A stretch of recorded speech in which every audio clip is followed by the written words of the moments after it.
est-ce que vous étiez le chef d'état-major général des armées? Plus grand jamais, je n'ai jamais été chef d'état-major de l'armée. Est-ce que vous n'êtes pas en train encore de vous étonner quand on vous pose toujours des questions relatives à cette histoire de 32 escaliers, 32 escaliers? Ça, franchement, ça m'étonne, parce que je n'ai aucun commandement de 32 escaliers. Bien.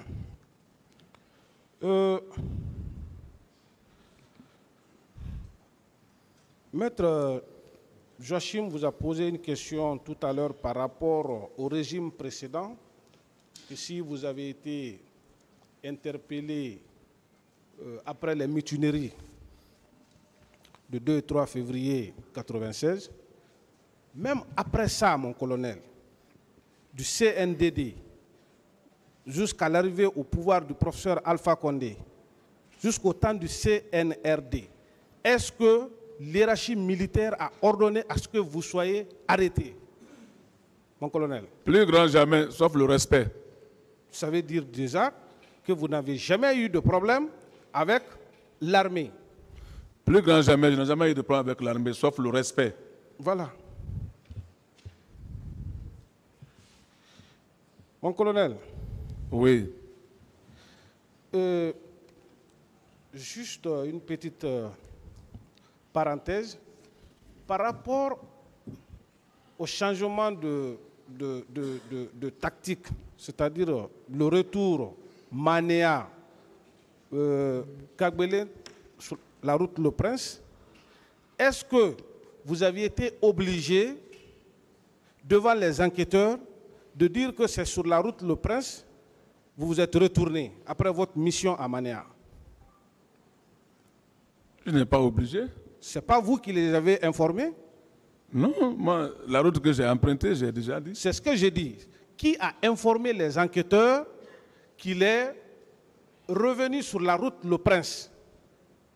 C'est moi-même. Est-ce que vous étiez obligé de les dire? Non, moi, je n'étais pas obligé de les dire. Vous n'étiez pas obligé de les dire. Mon colonel,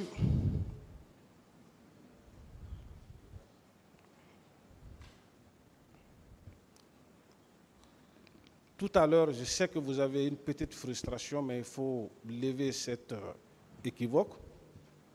À la question d'un confrère de la partie civile, que vous avez été dans un maquis à Kakimbo avec vos hommes pour aller boire de l'alcool, cela a quel lien avec cette procédure? Parce qu'il n'a ni été précis, il n'a pas été concis, il n'a donné aucune date. Est-ce que ce n'est pas juste chercher c'est-à-dire continuer à vous jeter de l'humiliation à cette barre, mon colonel? Je peux dire que peut-être ils ont oublié, parce que quand j'ai parlé de Kakimbo, dans Ratoma, comment on appelle ça, là où il y a le dispensaire là, oui. C'est derrière là-bas, justement, Kakimbo là-bas, où j'ai pris le plus grand voleur de Ratoma devant toute la population. Peut-être ils ont oublié, c'est là-bas, au contraire, j'ai effectué cette mission. Ils ont dit encore que vous, étant un grand soldat, que vous êtes revenu, vous avez appris qu'il y avait des problèmes au stade du 28 septembre.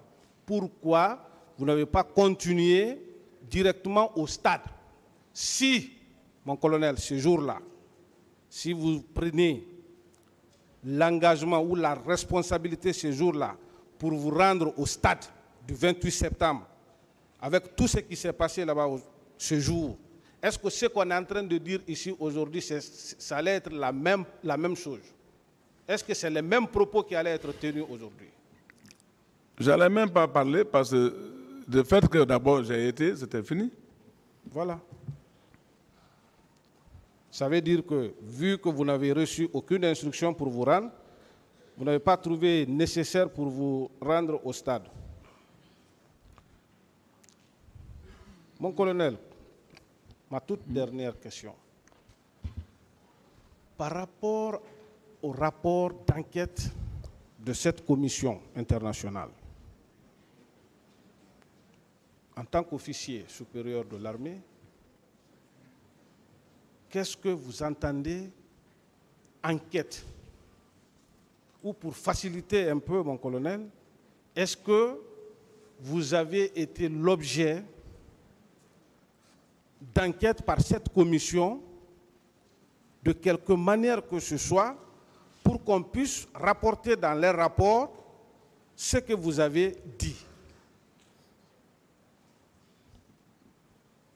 La commission internationale, comme j'ai dit, je les ai reçus dans mon propre bureau. Oui, vous avez expliqué. Donc, on n'a pas longuement parlé avec eux, et on n'a pas parlé sur papier ni sur bic. C'est une causerie, c'est moi-même qui les ai justifié certaines parties des événements que moi j'ai appris aussi, je les ai dit ça. C'est que vous-même, vous ne les avez pas racontés. Si quelqu'un d'autre vient leur dire cela, est-ce que cela peut être opposable à vous, mon colonel? C'est pour cela que j'ai toujours dit que ce n'est pas vrai. Je vous remercie, Monsieur le Président.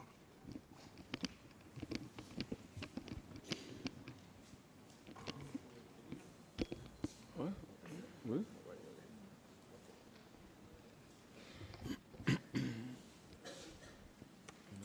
Merci, Monsieur le Président. Honorables membres du tribunal,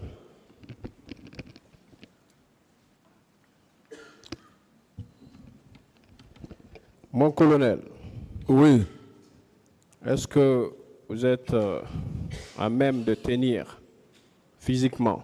Oui. On peut continuer? Continuons. Merci. Parce que j'ai recensé quand même plusieurs questions que je souhaiterais vous poser. Alors,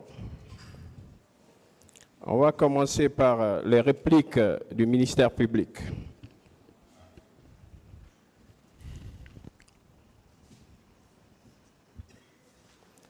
On vous a posé la question qui consiste à savoir, est-ce que dans vos propos, le fait de dire que la troupe était, disons, une troupe de combat, est-ce que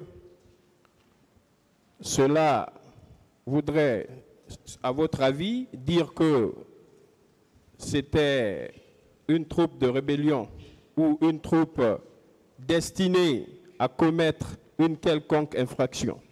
Le fait de dire, par exemple, que ma troupe était une troupe de combat, est-ce que, à votre entendement, cela pourrait être considéré comme une troupe destinée à commettre des infractions? Non. C'est une troupe qui va à l'encontre des gens en armes. Merci. On vous a également demandé ce pourquoi vous vous déguisiez en Cori et que vous faisiez paraître un accoutrement de fétiche.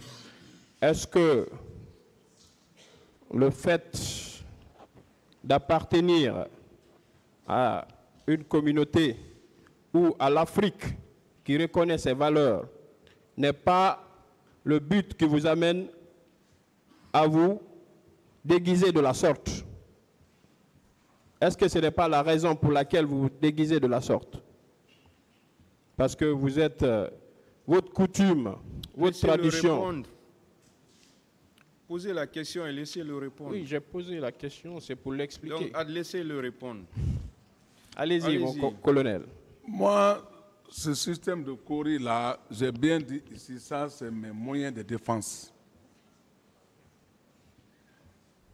Oui, parce que moi, je me dis que, est-ce que cela n'est pas un élément de votre tradition, de votre coutume?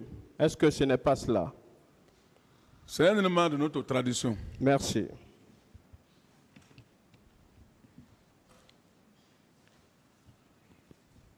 Alors, on vous a également dit ici que les éléments du commandant Toumba lorsque vous aviez décidé de les interpeller, auraient passé toute une nuit à faire des rafales à proximité de votre résidence. Est-ce que cela est vrai? C'est vrai. C'est vrai, n'est-ce pas? Oui.